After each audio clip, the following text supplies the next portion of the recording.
Netanyahu সরকারকে তারা বারবার হুঁশিয়ার করছে, কিন্তু সে কোনো বার্তা না দিয়ে যুক্তরাষ্ট্রের মদত পেয়ে সেই আগ্রাসন চালিয়ে যাচ্ছে।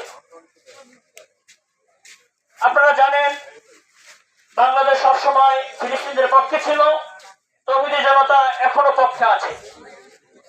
আগামীকাল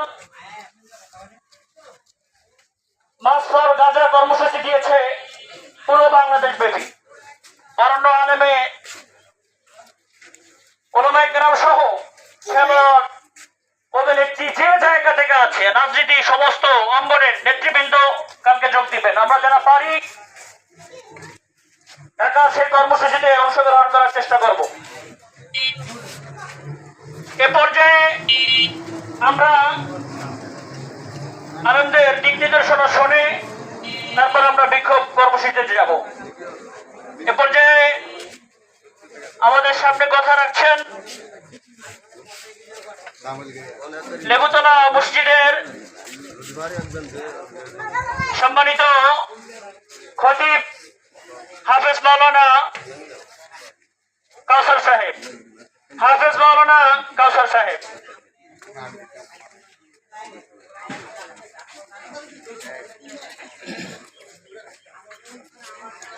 আসসালামু আলাইকুম ওয়া রাহমাতুল্লাহি ওয়া বারাকাতুহু। আলহামদুলিল্লাহ, আমরা মুসলিম জাতি, তো আমাদের মুসলিম জাতির প্রথমত যেটা দরকার সেটা হলো ঐক্য। আমাদের ভিতরে আজকে ঐক্য নাই। ঐক্য না থাকার কারণে পদে পদে মুসলমানরা মার খাচ্ছে। আমরা বলতেছি যে আমাকে তো মারতেছে না, ওকে মারতেছে, এই চিন্তা করে আমরা বসে থাকি। আমার তো কোনো ক্ষতি হইতেছে না, হইতেছে আর এক ভাইয়ের। আমার একটা ঘটনা মনে পড়ে গেছে। বলা হয়েছে যে এক ভাইয়ের কাঁধে বন্দুক রেখে অন্য ভাইকে হত্যা করছে। এখন ভাই বলতেছে যে আমার কাঁধে শুধু বন্দুকটা রেখেছে, আমার তো কোনো ক্ষতি হচ্ছে না, তো আমি নীরব থাকি। আমাদের অবস্থা কিন্তু সেরকমই হইতেছে।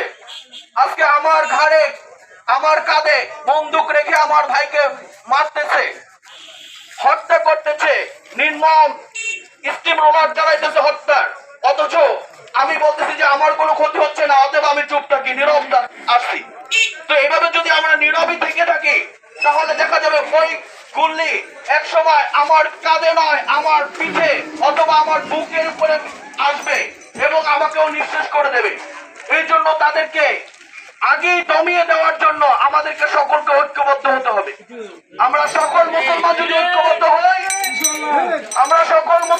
ঐক্যবদ্ধ হই, তাহলে আমাদের বিরুদ্ধে কেউ রুখে দাঁড়াতে পারবে না ইনশাআল্লাহ।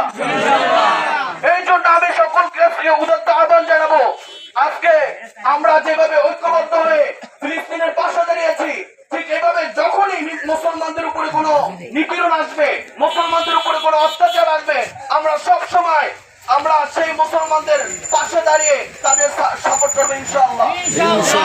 আল্লাহ রাব্বুল আলামিন আমাদের সকলকে আজকের কর্মসূচি বাস্তবায়ন করার তৌফিক দান করুক। আমিন।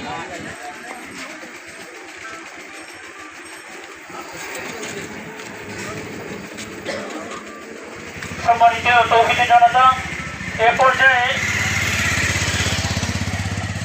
মাসাজিদের পক্ষ থেকে আরেকবার বক্তব্য শুনিয়ে আমরা শেষ করবো, কারণ আমাদের বিক্ষোভ কর্মসূচি আছে, আমরা সেটা বাস্তবায়ন করার জন্য দ্রুত শেষ করছি। সবাইকে সময় না দিতে পারার জন্য আন্তরিকভাবে দুঃখিত। এ পর্যায়ে আপনাদের সামনে কথা রাখছেন আমাদের পরিচিত হযরত মাওলানা জাহাঙ্গীর হোসেন সাহেব। হযরত মাওলানা জাহাঙ্গীর হোসেন সাহেব। আসসালামু আলাইকুম ওয়া রাহমাতুল্লাহি ওয়া বারাকাতুহু। আজকে আমরা সমবেত হয়েছি, আপনারা মিডিয়ার মাধ্যমে জানতে পেরেছেন যে ফিলিস্তিন আমাদের ভাইয়েরা আছে, গাজায় আমাদের ভাইয়েরা আছে, তাদেরকে নিধন করার জন্য এখন ইহুদিবাদী ইসরায়েল উঠে পড়ে লেগেছে, তাদেরকে হত্যা করতেছে, তাদেরকে দেশ থেকে তাড়িয়ে দেওয়ার জন্য ওই এলাকাটাকে একবারে নিশ্চিহ্ন করার জন্য তারা এখন উঠে পড়ে লেগেছে। তা আমরা মুসলমানরা সবাই নিশ্চুপ বসে আছি, আমার তো কোনো সমস্যা নাই এটা ভেবে রাসূল পাক সাল্লাল্লাহু আলাইহি সাল্লাম ইরশাদ করেছেন, সারা পৃথিবীর মানুষকে একটা শরীর ধরে যদি কোথাও আঘাত করা হয় তার শরীরে, তাহলে সেই আঘাতটা সমস্ত শরীর অনুভব করে। আজকে মুসলমানরা এভাবে নির্যাতিত হইতেছে, কিন্তু আমরা সে ব্যাপারে কোনো কষ্ট অনুভব করি না। অন্যদিকে রাসূল সাল্লাল্লাহু আলাইহি সাল্লাম ইরশাদ করেছেন এবং কোরআনে পাকে আল্লাহ রাব্বুল আলামিন ঘোষণা করেছেন, কোন এক মুসলমানকে যদি, কোন একটা মানুষকে যদি বাঁচানো যায় তাহলে সারা পৃথিবীর মানুষকে বাঁচানো গেল, আর কোন একটা মানুষকে যদি অন্যায়ভাবে হত্যা করা হয় তাহলে সারা পৃথিবীর মানুষকে হত্যা করা হবে। আমরা সেই দিকে লক্ষ্য করি না, আমরা বিবেক খাটাই না। এই বিবেকের প্রশ্ন হবে কাল কিয়ামতের মাঠে, জবাব দিতে হবে আল্লাহ রাব্বুল আলামিনের দরবারে। আমরা বলি এখানে কোথায় সেই ফিলিস্তিন, আমরা এখান থেকে কি করতে পারি? আমরা দেখি ইউসুফ আলাইহিস সালামকে যখন জুলাইখা 6টা রুমকে অতিক্রম করে 7ম রুমে যখন নিয়ে গেল এবং তালা মেরে তার দিকে আহ্বান করলো, জায়গা ছিল কতটুকু, সেখানেও সে আল্লাহ সাহায্য চেয়ে দৌড় দিচ্ছে। আল্লাহ রাব্বুল আলামিন তাকে রক্ষা করেছে। যদিও ফিলিস্তিন আমাদের নিকটে নয়, কিন্তু অন্তর দিয়ে আমরা নিকটে আছি ফিলিস্তিনের, আমাদের মুসলমান ভাইদের পাশে আছি। আমরা যতটুকু পারি যে মিছিল করে, মিটিং করে, পরামর্শ করে, আর্থিক সহযোগিতার যে সিস্টেম আছে সেভাবে আমরা ইনশাআল্লাহ সেই ফিলিস্তিন এবং গাজা মুসলমানদের জন্য তৈরি থাকবো। আল্লাহ রাব্বুল আলামিন কোরআনে পাকে এ ব্যাপারে ঘোষণা করেছেন, লা তাজিদান্না আশাদ্দান নাসে আদাওয়াতাল লিল্লাযিনা আমানুল ইয়াহুদা ওয়াল্লাযিনা আশরাকু। মুমিনদের ব্যাপারে, ঈমানদারদের ব্যাপারে শত্রুতার ক্ষেত্রে তুমি ইহুদি এবং মুশরিককে সবচেয়ে বেশি উগ্রভাবে পাবে। ও মুসলমানরা, সেই ইহুদিরা আমাদের মুসলমান ভাইদেরকে হত্যা করতেছে, দেশ থেকে তাড়িয়ে দিতেছে।